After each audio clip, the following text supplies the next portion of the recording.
তখন যদি বলতো যে সাংস্কৃতিক অন্বেষণ ছোট অবস্থাতেও সেই শব্দগুলো আমরা বুঝতে পারতাম।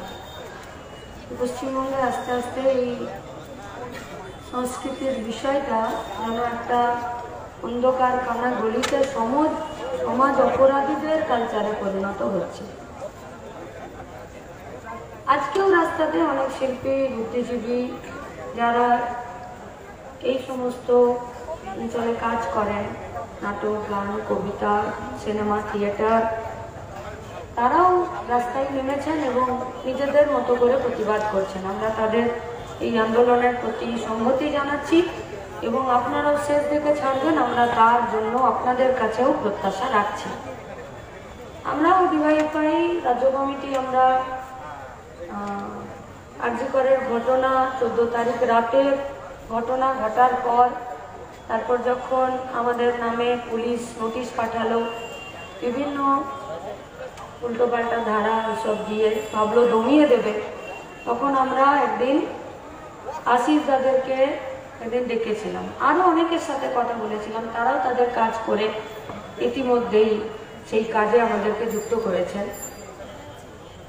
হাওড়াতে আমরা আশিস দেব ওনাদের সাথে, মনীষ দেব ওনাদের সাথে কথা বললাম এবং আমরা বললাম যে যেটা আরজি করে ঘটলো সেটা আমরা মাইকে কতটা বলতে পারছি, তার থেকে বেশি আমরা এটাকে যদি মানুষের মতো করে তাদের মনে ঢুকিয়ে দেওয়ার জন্য প্রবেশ করানোর মতো যদি কিছু একটা করতে পারি, কিন্তু দ্রুততার সাথে, দেরি করা যাবে না। আজ মানুষ যা প্রশ্ন করছে সেই প্রশ্নই রাখতে হবে। 1.5 দিনের মধ্যে ওনারা এটা পশ্চিমবঙ্গের রাস্তা অপেক্ষা করে আছে।